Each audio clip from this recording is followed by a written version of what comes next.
A Florida jury has recommended life in prison with no parole for Parkland school shooter, Nikolas Cruz. We, the jury, unanimously find that the aggravating factors are sufficient to warrant a possible sentence of death. Yes.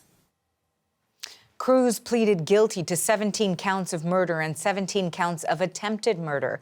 In February of 2018, he opened fire at Parkland's Marjory Stoneman Douglas High School. 14 students and 3 school staff members were killed. 17 others were injured. The CBC's Chris Reyes has more on today's decision. Well, let's start with what the jury agreed on. They agreed that the crimes committed by Nikolas Cruz were heinous and cruel, that these crimes were crimes of brutality. However, what they couldn't unanimously agree on is to hand down the death penalty. And under Florida law, a unanimous vote by the jury is required to hand down that sentence. Now, we don't know the breakdown of votes in that jury made up of 7 men and 5 women, but we do know that at least one person decided that the aggravating factors in the crimes did not outweigh the mitigating circumstances. So the aggravating factors in the crimes included evidence presented in court that Cruz pre-planned these shootings, that he showed no mercy to his victims, shooting them multiple times, that the only time he stopped shooting during the attack was when his rifle jammed. Cruz's defense lawyers presented the mitigating circumstances, painting a picture of a very difficult childhood, that Cruz's mother drank heavily while she was pregnant, that troubling behavior started for Cruz at the age of 2, and there were a whole list of indications that he lived a life of mental illness, abuse, and misdiagnosis. And, you know, in her closing statements, Cruz's lawyer said that Cruz was broken. And she asked, in a civilized, humane society, do we kill brain damaged, mentally ill, broken people? Do we? She asked. I hope not.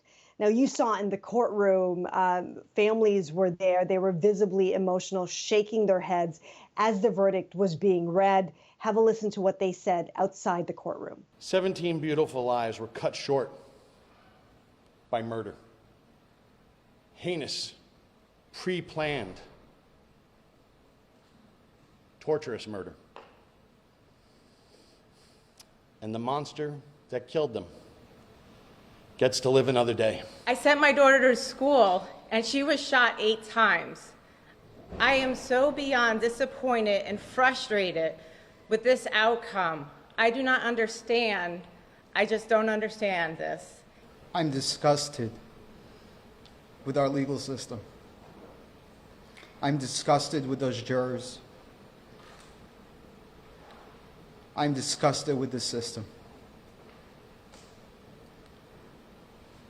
That you can allow 17 dead and 17 others shot and wounded and not give the death penalty. What do we have the death penalty for? Now, this trial is the first of its kind for a mass shooter in U.S. history. This is the deadliest mass shooting in the U.S. to go before a jury. And of the 10 deadliest mass shootings in the U.S., 8 of the gunmen were either killed by police or died by suicide. So what happens next? Well, when the judge was about to hand down the sentence, prosecution objected, saying that the victims' families had every right under Florida law to deliver another set of statements in reaction to what they heard from the jury. The judge obliged, and that will be happening November 1st.